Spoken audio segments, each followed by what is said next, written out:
Dictation शुरू होगी 4 second बाद।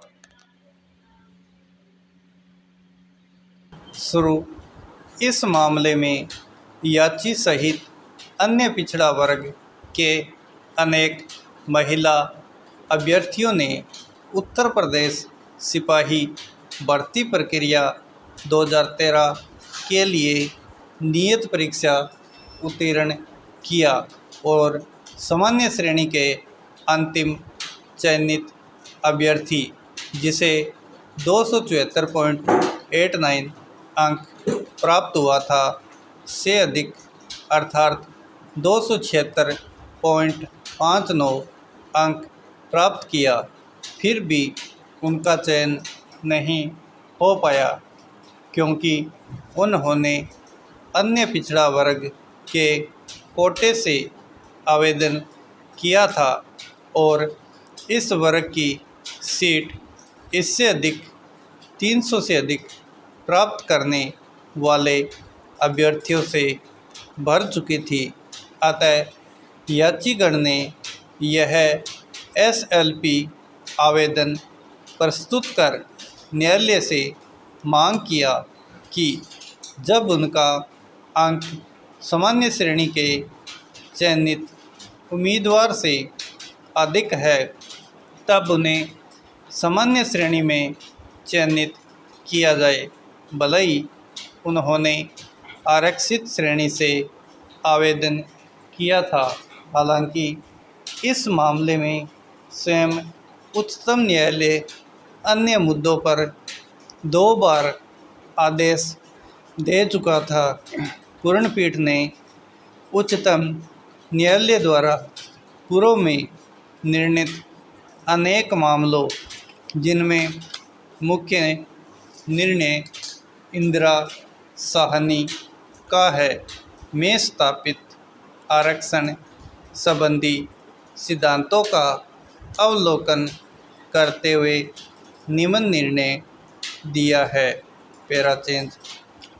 अब सुस्थापित सिद्धांत है, लंबवत आरक्षण श्रेणियों से संबंधित कोई भी उम्मीदवार अपने स्वयं के मेरिट के आधार पर सामान्य या खुली श्रेणी में चयनित होने के लिए हकदार है और ऐसी किसी परिस्थिति में उसका चयन उस लंबवत आरक्षण श्रेणी के लिए आरक्षित कोटे में नहीं जोड़ा जाएगा।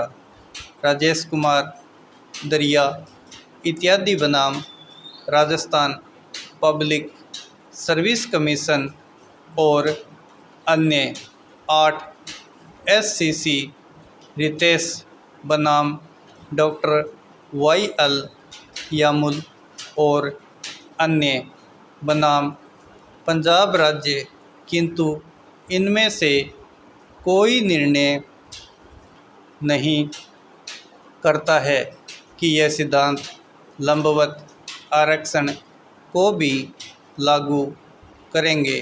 प्रसंगत विषय पर विभिन्न उच्च न्यायालयों का अलग अलग मत रहा है।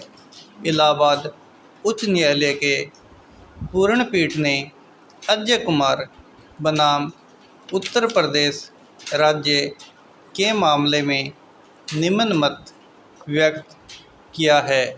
Para change. मध्य प्रदेश उच्च न्यायालय ने भी मध्य प्रदेश राज्य और एक अन्य बनाम उदय सिसोदिया एससीसी ऑनलाइन के मामले में उपयुक्त विचार व्यक्त किया है। हम दोनों उच्च न्यायालय के मतों से सहमत नहीं है। यह अतार्किक है और मेरिट को दंडित करता है, अतः इसे अस्वीकार किया जाता है। इस मत को निर्णय में दूसरा विचार माना गया है। Para change. दूसरी तरफ मेगा सेठी बनाम राजस्थान राज्य नीलम शर्मा बनाम राजस्थान राज्य के मामले में राजस्थान उच्च न्यायालय का मत रहा है कि यदि ओबीसी कैटेगरी की कोई महिला सामान्य श्रेणी के किसी महिला से अधिक अंक प्राप्त कर चयन सूची में स्थान प्राप्त करती है तब इसे माइग्रेशन नहीं माना जा सकता है। इस निष्कर्ष के विरुद्ध इस न्यायालय के द्वारा दिनांक 13/5/2016 को निरस्त कर दिया गया था। इसी प्रकार आशा रामनाथ बनाम प्रेसिडेंट डीएससी कलेक्टर कंचन विश्वनाथ और एक अन्य बनाम महाराष्ट्र न्यायाधिकरण मुंबई और शांताबाई लक्ष्मण महाराष्ट्र राज्य मामलों में बम्बई उच्च न्यायालय का मत इस आरक्षण श्रेणी से संबंधित कोई उम्मीदवार अपने स्वयं के मेरिट के आधार पर सामान्य अथवा खुली श्रेणी में चयनित होने का हकदार है।